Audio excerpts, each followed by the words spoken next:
कूष्मांडेत चतुर्थकम। चतुर्थी तिथि में माता की कूष्मांडा नाम से पूजन होता है। कूष्मांड क्या है? ये जो सफ़ेद कुम्हड़ा कहलाता है, इसको कूष्मांड कहते हैं। अर्थात कूष्मांड बलि माता को विशेष प्रिय है। वास्तव में जो बलि इत्यादि दी जाते हैं, जो भी हम लोग, कोई बकरा काट रहा, कोई भैंसा काट रहा है, कोई अनेक पशु पक्षी इत्यादि की बलि देता है, वास्तव में बलि प्रदाने पूजायाम अग्निकार्य महोत्सव, बलिदान इत्यादि की जो विधि है, ये कूष्मांड भी जीव है। सफ़ेद कुम्हड़ा जो है ये बलि में विशेष प्रयुक्त है, इसको जीव माना गया है। नारिकेल बलि, नारियल भी जीव है। आप सब जानते हैं नारियल में जीवत्व रहता है, तो नारियल भी जीव माना गया है। नींबू को भी जीव माना गया है।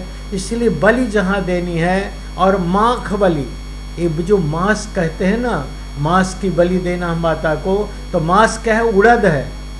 संस्कृत में उड़द को माख कहा गया है, मांस कहा गया है, षटकोण वाला सा है।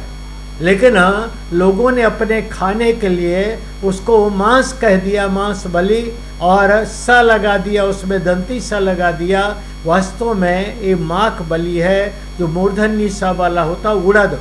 तो उड़द और दही की बलि दी जाती है। इसलिए आप प्रतिदिन भी ये बलि दे सकते हैं। दही उड़द प्रतिदिन एक दीप जलाकर और आप द्वार पर अपने ले जाकर रख दिया करिए, इससे भी बलि हो जाती है। भैरव की बलि होती है।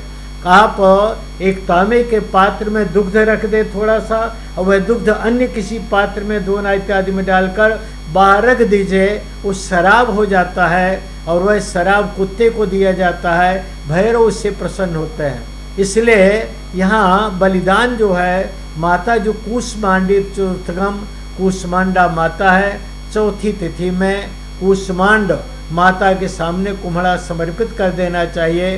कुम्हड़े से बने पेठा इत्यादि का भोग माता को समर्पित करना चाहिए। और साथ ही सफ़ेद जितने प्रकार के मिष्ठान होते हैं, वो हमें माता को समर्पित करना चाहिए, और माता की प्रार्थना करें।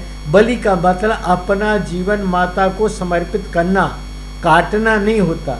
हम माता तुम्हारे हैं, तुम्हारी शरणागति में है। इस प्रकार जब कई आपने देखा होगा, झारखंड में एक माता के स्थान में बकरा चढ़ा दिया जाता है, बकरा मृत हो जाता है, फिर पंडित जी जल छिड़कते हैं तो बकरा उठकर चल देता है। ये समर्पण कहलाता है। तो आप अपना समर्पण करो, बलि यही कहलाती है। हमने अपना जीवन काट कर नहीं, ऐसे ही माता की सेवा में समर्पित कर दिया।